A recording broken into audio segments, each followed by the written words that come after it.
आज निफ्टी ने एक स्ट्रॉन्ग प्रॉफिट बुकिंग दिखाई और 15 मिनट के चार्ट पे अपने 200 ईएमए के लेवल को ब्रेकडाउन देने के बाद उसके नीचे क्लोजिंग दी है।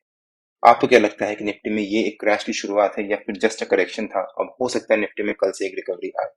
आपके जो भी लेवल से व्यूज है प्लीज कमेंट से बताइए। इस वीडियो में मैं अपने व्यू शेयर करूंगा कि मेरे हिसाब से निफ्टी के कल के लेवल्स और मूवमेंट कैसी रह सकती है। कल का दिन निफ्टी के लिए काफी इंपॉर्टेंट हो जाता है और हमने अपने पिछले वीकली एनालिसिस के वीडियो में इसके बारे में डिस्कस भी किया था। तो वीडियो बिना स्किप करे अंत तक जरूर देखिएगा। Hello friends, welcome to trade to spend. Nifty के डेली एनालिसिस के एक और वीडियो में आपका स्वागत है। होप आपने हमारा कल का वीडियो देखा होगा जिसमें हमने अपने आज के लेवल शेयर किए। हमने क्लियरली मेंशन किया था कि अगर निफ्टी एक गैप डाउन ओपनिंग देता है तो वहां पर जंप करके पुट बाय या फिर कॉल सेल मत कर दीजिएगा, थोड़ी देर वेट करिएगा निफ्टी को वहां पर सस्टेन करने का। निफ्टी ने आज हमारे नो ट्रेडिंग जोन के नीचे एक ह्यूज गैप डाउन ओपनिंग दी और उसके बाद पहली 15 मिनट कैंडल में एक बहुत अच्छी रिकवरी दिखाई, फिर वहां से एक शार्प फॉल। तो अगर आपने मार्केट खुलते ही जंप करके पुट बाय किया होता तो आपको यहाँ पर लॉस हुआ होता, बिकॉज गैप डाउन ओपनिंग देने के बाद निफ्टी ने इमीडिएटली वहां से रिकवरी दिखाई थी। तो वहां पर आपको पैनिक में आकर आप अपने पोजीशन से एग्जिट हो जाते हैं और उसके बाद निफ्टी ने वहां से एक शार्प फॉल दिखाया। और अगर आपने जंप करते ही पुट बाय करके उसको होल्ड किया होता तो आपको वहां पर अच्छा प्रॉफिट हुआ होता। मैं ऑलमोस्ट अपने हर एक वीडियो में कवर करता हूं कि अगर कोई भी स्टॉक या इंडेक्स जिसको आप ट्रैक कर रहे हो, अगर वो गैप डाउन, गैप अप या फिर एक फ्लैट ओपनिंग भी दे रहा है तो वहां पर जंप करके बाय मत कर लीजिए। थोड़ी देर वेट करिए उसको रेंज बनाने का और उसके बाद जब वहां पर वो रेंज का ब्रेकआउट या ब्रेकडाउन देगा तब उस डायरेक्शन में बाइंग या सेलिंग करेंगे। अगर आपने यहाँ पर जंप करके पुट बाय किया होता तो आपको यहाँ पर लॉस हुआ होता, बिकॉज निफ्टी ने एक रिकवरी दिखाई थी। लेकिन जब निफ्टी ने यहाँ पर 9:30 बजे वाली कैंडल में पहली 15 मिनट की कैंडल के लो को ब्रेक डाउन दिया था, उसके बाद हम यहाँ पर जंप करके पुट बाय कर सकते थे, बिकॉज निफ्टी ने एक सॉर्ट ऑफ कंफर्मेशन दिया है। प्लस यहाँ पर निफ्टी ने एक shooting star sort of candlestick pattern भी बनाया था। अगर आपने यहाँ पर पुट बाय किया होता तो आपको यहाँ पर बहुत अच्छा प्रॉफिट हुआ होता। उसके बाद निफ्टी ने फिर से एक रेंज बनाना शुरू किया। जब निफ्टी ने इस रेंज का ब्रेक डाउन दिया उसके बाद निफ्टी ने फिर से एक अपॉर्चुनिटी दी यहाँ पर बाइंग करने की और फिर निफ्टी ने यहाँ से एक फॉल दिखाया। फिर निफ्टी ने एक रेंज बनाई अपने 200 ईएमए के लेवल के अराउंड और उसके बाद निफ्टी ने फिर से एक अपॉर्चुनिटी दी बाइंग करने की। तो आज निफ्टी ने हमें 2 या 3 अपॉर्चुनिटी दी थी बाइंग करने की। हम यहाँ पर किसी भी जगह बाई कर सकते थे और वहां पर हमारे को अच्छा प्रॉफिट होता। हो सकता है एक आध बार हमारा स्टॉप लॉस भी हिट होता, लेकिन वहां पर हमारे को एक अच्छा प्रॉफिट होता। मैं थोड़ा सा बिजी हो गया था जिस वजह से मैंने आज निफ्टी और बैंक निफ्टी में कोई बाइंग नहीं करी। और निफ्टी ने अपने कल की क्लोजिंग के बेसिस पे अगर आप देखो तो निफ्टी ने आज करीब 350 पॉइंट की फॉल दिखाई, अपने 200 ईएमए के लेवल को ब्रेक डाउन दिया है और उसके नीचे ही जाकर आज के लो के पास कहीं जाकर क्लोजिंग दी है, जो कि निफ्टी के लिए नेगेटिव होता है। और हमने अपने वीकली एनालिसिस के वीडियो में इसके बारे में डिस्कस भी किया था कि अगर निफ्टी मंडे को एक नेगेटिव क्लोजिंग देता है तो निफ्टी की आगे के इस हफ्ते की मूवमेंट कैसी रह सकती है। सो अगर आपने हमारा पिछला वीकली एनालिसिस का वो वीडियो नहीं देखा है तो उसका लिंक मैंने डिस्क्रिप्शन में डाल दिया है और आपको ऊपर यहाँ पर आई बटन में मिल जाएगा। मैंने अपने वीकली एनालिसिस के वीडियो में ही अपने डेली एनालिसिस के लेवल यानी आज के लेवल्स कवर किए थे, तो एक बार आप वीडियो जाकर जरूर देखिएगा। आज निफ्टी ने एक स्ट्रॉन्ग प्रॉफिट बुकिंग दिखाई और ऑलमोस्ट सेम चीज बैंक निफ्टी में भी हुई। अगर हम बैंक निफ्टी का चार्ट देखें एक बार, बैंक निफ्टी ने भी आज हमारे नो ट्रेडिंग जोन के नीचे प्लस अपने 200 ईएमए के नीचे एक गैप डाउन ओपनिंग दी और उसके बाद पहली 15 मिनट की कैंडल में एक हाई वॉलिटिलिटी दिखाई। फिर बैंक निफ्टी ने सेकंड 15 मिनट की कैंडल में पहली 15 मिनट की कैंडल के लो को ब्रेक डाउन दिया और एक शार्प फॉल दिखाया। बैंक निफ्टी ने फिर एक रेंज बनाना शुरू कर दिया और जब बैंक निफ्टी ने इस रेंज का ब्रेक डाउन दिया उसके बाद हम यहाँ पर पुट बाय कर सकते थे, तो हो सकता है वहां पर हमारे को अच्छा प्रॉफिट होता। लेकिन जैसा मैंने अपने प्रीमियम मेंबर्स को और अपने पी टेलीग्राम चैनल में मेंशन भी किया था कि मैं आज मार्केट में ट्रेड नहीं ले पाऊंगा, बिकॉज थोड़ा सा काम में फंसा हुआ हूँ। इस वजह से मैंने आज निफ्टी या बैंक निफ्टी में कोई ट्रेड नहीं लिया। निफ्टी और बैंक निफ्टी दोनों ने ही हमारे नो ट्रेडिंग जोन के नीचे के लेवल के ब्रेकडाउन देने के बाद एक ह्यूज गैप डाउन ओपनिंग दी और उसके बाद वहां से एक रेजिस्टेंस लिया और फिर एक शार्प फॉल दिखाया है। निफ्टी और बैंक निफ्टी के नो ट्रेडिंग जोन्स में डेली बेसिस पे अपने यूट्यूब चैनल में शेयर करता हूँ। अगर आपने मेरा यूट्यूब चैनल सब्सक्राइब नहीं किया है तो प्लीज सब्सक्राइब कर लीजिएगा और बेल आइकन जरूर हिट कर लीजिएगा, सो दैट जब भी मैं अपना अगला वीडियो पोस्ट करूँ आपको नोटिफिकेशन आ जाए। कल बैंक निफ्टी की वीकली एक्सपायरी भी है, तो कल का दिन बैंक निफ्टी के लिए काफी इंपॉर्टेंट होने वाला है। पिछले 2 दिन से बैंक निफ्टी एक शार्प फॉल दिखा रहा है। अगर हम बैंक निफ्टी का डेली चार्ट देखें एक बार, डेली बेसिस पे बैंक निफ्टी ने अपने ऑल टाइम हाई से रेजिस्टेंस लिया और फ्राइडे को बैंक निफ्टी ने एक शार्प प्रॉफिट बुकिंग दिखाई। फ्राइडे को निफ्टी स्ट्रांग लग रहा था और अपनी पोजीशन को सस्टेन किया हुआ था, लेकिन बैंक निफ्टी वीक लग रहा था और बैंक निफ्टी ने शार्प फॉल दिखाया। और आज बैंक निफ्टी ने उस फॉल को कंटिन्यू किया है और अगेन एक स्ट्रॉन्ग प्रॉफिट बुकिंग दिखाई है। प्लस बैंक निफ्टी ने अपने क्रूशियल लेवल को ब्रेकडाउन भी दिया है, मतलब जो बैंक निफ्टी का पिछला ऑल टाइम हाई था बैंक निफ्टी ने आज उसको ब्रेकडाउन देने के बाद उसके नीचे सस्टेन किया है। अब अगर कल बैंक निफ्टी इस फॉल को कंटिन्यू करता है और हमारे आज के लो के नीचे या उसके पास एक ह्यूज गैप डाउन ओपनिंग ही दे देता है और वहां पर सस्टेन कर जाता है, तब बैंक निफ्टी के लिए वो नेगेटिव हो सकता है और हो सकता है उसके बाद बैंक निफ्टी में एक और प्रॉफिट बुकिंग आए। लेकिन अगर बैंक निफ्टी कल एक गैप डाउन ओपनिंग देता है तो वहां पर जंप करके पुट बाय मत कर लीजिएगा, वेट करिएगा उसको वहां पर सस्टेन करने का, बिकॉज जितने भी लोग यहाँ पर कॉल सेल करके बैठे होंगे या फिर यहाँ पर कॉल सेल करके बैठे होंगे, जब बैंक निफ्टी कल एक गैप डाउन ओपनिंग देगा, कल बैंक निफ्टी की एक्सपायरी भी है, तो उनको यहाँ पर प्रॉफिट हो रहा होगा।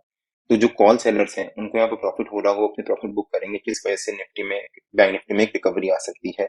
और हो सकता है फिर बैंक निफ्टी एक रिकवरी दिखाए छोटी सी, अपना जो पिछला ऑल टाइम हाई है उसके पास कहीं जाकर, मतलब 53,181 या 53,200 के आसपास कहीं जाकर रेजिस्टेंस ले और फिर वहां से फिर एक शार्प फॉल दिखाए। अगर बैंक निफ्टी ने फिर से एक फॉल दिखाया और अपना जो पहली 15 मिनट कैंडल का लो हो उसको ब्रेक डाउन देकर उसके नीचे सस्टेन किया, तब यहाँ पर बैंक निफ्टी में एक और शार्प फॉल आ सकता है 200-300 पॉइंट का, और हो सकता है बैंक निफ्टी फिर अपने 50 ईएमए के लेवल को ब्रेक डाउन दे और उसके नीचे सस्टेन करे।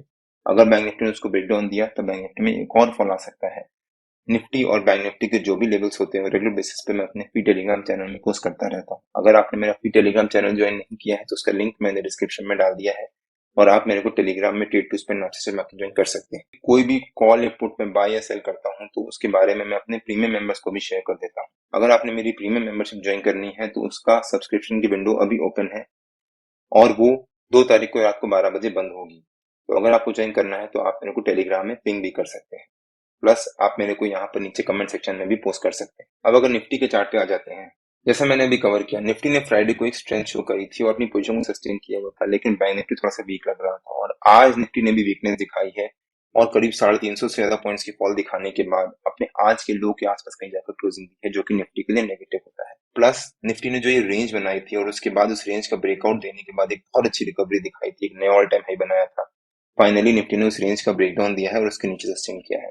अब अगर कल निफ्टी इस फॉल को कंटिन्यू करता है और एक गैप डाउन ओपनिंग देता है, तब भी यहाँ पर जंप करके पुट बाय या फिर कॉल सेल मत कर दीजिएगा, बिकॉज जैसे बैंक निफ्टी में भी यहाँ पर काफी सारे कॉल सेलर्स बैठे होंगे, क्योंकि निफ्टी अपने ऑलरेडी एक ऑल टाइम हाई के पास ट्रेड कर रहा था। प्लस बैंक निफ्टी भी कल एक वीकनेस शो करी थी, कल मतलब फ्राइडे को एक वीकनेस शो करी थी, तो हो सकता है उस वजह से यहाँ पर काफी सारे कॉल सेलर्स ऐड हुए। जब यहाँ पर काफी सारे कॉल सेलर्स ऐड हुए हैं और निफ्टी एक गैप डाउन ओपनिंग देता है तो उनको यहाँ पर प्रॉफिट हो रहा होगा, जिस वजह से वो अपना प्रॉफिट बुक करेंगे और निफ्टी में एक छोटी सी रिकवरी आएगी। हो सकता है उसके बाद निफ्टी का ये रेंज बनाई थी निफ्टी ने, इस रेंज का जो लोअर लेवल था उसके पास तक कहाँ कहीं जाकर निफ्टी एक रिकवरी दिखाए, और प्लस वो हमारा वीकली सपोर्ट भी था और निफ्टी ने आज हमारे वीकली सपोर्ट को ब्रेक करने के बाद उसके नीचे क्लोजिंग। अगर निफ्टी वहां तक एक जंप दिखाता है और उसके बाद एक फॉल दिखाता है, फिर पहली 15 मिनट कैंडल के लो को ब्रेक डाउन देने के बाद उसके नीचे सस्टेन करता है, तो हो सकता है निफ्टी में एक शार्प फॉल आए। तो अब अगर निफ्टी के 15 मिनट के चार्ट पे आ जाते हैं और देखते हैं कि निफ्टी के कल के लेवल्स और मूवमेंट कैसी रह सकती है। निफ्टी ने आज जो ये रेंज बनाई थी और उसके बाद उस रेंज का ब्रेक डाउन दिया था, प्लस अपने 200 ईएमए का लेवल का भी ब्रेक डाउन दिया था, वो निफ्टी का हमारा कल का रेजिस्टेंस रह सकता है। प्लस निफ्टी ने यहाँ पर भी इस लेवल के पास अगर काफी सारा सपोर्ट लिया है फिर एक बहुत अच्छी रिकवरी दिखाई, तो मतलब 25,875 वो निफ्टी का हमारा कल का सपोर्ट रेजिस्टेंस रह सकता है, और जो निफ्टी का हमारा आज का लो था 25,790 वो निफ्टी का हमारा कल का सपोर्ट रह सकता है। हो सकता है निफ्टी कल 25,875 as a resistance, 25,790 as a support, इसी रेंज के बीच में ट्रेड करे। मान लीजिए निफ्टी ने कल इसी रेंज के बीच में एक फ्लैट ओपनिंग दी, अगर निफ्टी ने फ्लैट ओपनिंग दी तो यहाँ पर वेट करिएगा निफ्टी को एक रेंज बनाने का और उस रेंज का ब्रेकडाउन या ब्रेकआउट देने का, या फिर निफ्टी को किसी एक डायरेक्शन में मूवमेंट पकड़ने का। अगर निफ्टी ने एक फ्लैट ओपनिंग दी फिर हमारे सपोर्ट को ब्रेक करके उसके नीचे सस्टेन कर गया 15-20 मिनट, तो निफ्टी में एक शार्प फॉल आ सकता है और हो सकता है फिर निफ्टी 25,682 के आसपास कहीं जाकर फॉल दिखाए, और अगर निफ्टी उसको भी ब्रेक करता है तो निफ्टी का हमारा नीचे का सेकंड टारगेट हो जाएगा 25,600 के आसपास। कल भी अगर निफ्टी अपना फॉल को कंटिन्यू करता है तो वो निफ्टी के लिए नेगेटिव हो सकता है और हो सकता है फिर निफ्टी हमारे वीक के टारगेट भी अचीव करे। निफ्टी के हमारे वीक के टारगेट्स मैंने अपने वीकली एनालिसिस के वीडियो में ऑलरेडी अपलोड कर दी, लेकिन अगर निफ्टी ने इस फॉल को इग्नोर किया और हमारे रेजिस्टेंस के पास के उसके ऊपर एक गैप अप ओपनिंग दी, अगर निफ्टी ने हमारे रेजिस्टेंस के पास के उसके ऊपर एक गैप अप ओपनिंग दी और वहां पर सस्टेन कर गया, तब तो यहाँ पर निफ्टी में शायद रिकवरी आ सकती है। बट अगर निफ्टी ने हमारे रेजिस्टेंस के पास है उसके ऊपर एक गैप अप ओपनिंग दी तो और वहां से एक फॉल दिखाया, तो हो सकता है फिर निफ्टी में एक शार्प फॉल आए और फिर निफ्टी हमारे सपोर्ट को भी ब्रेक करे और उसके नीचे सस्टेन करे और वहीं पर जाकर क्लोजिंग दे दे। लेकिन अगर निफ्टी ने हमारे एक फॉल को कंटिन्यू करते हुए हमारे सपोर्ट के पास है उसके नीचे एक गैप डाउन ओपनिंग दी, अगर निफ्टी ने एक ह्यूज गैप डाउन ओपनिंग दी, तो वहां पर अगेन जंप करके पुट बाय या फिर कॉल सेल मत कर दीजिएगा, थोड़ी देर वेट करिएगा। निफ्टी अगर एक गैप डाउन ओपनिंग देता है तो हो सकता है निफ्टी में यहाँ पे एक रिकवरी आए हमारा जो ये सपोर्ट है वो रेजिस्टेंस का काम करेगा। अगर निफ्टी वहां पर एक रिकवरी दिखाता है तो हम यहाँ पर जाकर पुट बाय कर सकते हैं विद दिस सपोर्ट या फिर resistance as a stop loss, और हो सकता है उसके बाद निफ्टी में एक शार्प फॉल आए। और अगर निफ्टी ने उसके बाद रिवर्सल लिया और हमारी पहली फंडामेंटल कैंडल के लो को ब्रेक डाउन दिया, तब हम यहाँ पर जाकर पुट ऐड भी कर सकते हैं और हो सकता है वहां पर हमारे पे बहुत अच्छा प्रॉफिट हो। तो निफ्टी और बैंक निफ्टी के जो भी लेवल्स होते हैं रेगुलर बेसिस पे मैं अपने फ्री टेलीग्राम चैनल में पोस्ट करता रहता हूँ। अगर आपने मेरा फ्री टेलीग्राम चैनल ज्वाइन नहीं किया है तो उसका लिंक मैंने डिस्क्रिप्शन में डाल दिया है और आप मेरे को टेलीग्राम में ट्रेड टू स्पेंड नाम से ज्वाइन कर सकते हैं। अगर आपको वीडियो अच्छा लगा हो तो please like share and subscribe और बेल आइकन जरूर हिट कर लीजिएगा सो दैट जब भी मैं अपना अगला वीडियो पोस्ट करूँ आपको नोटिफिकेशन आ जाए। कल मार्केट में मिलते हैं। टिल देन जय श्री राम एंड जय हिंद।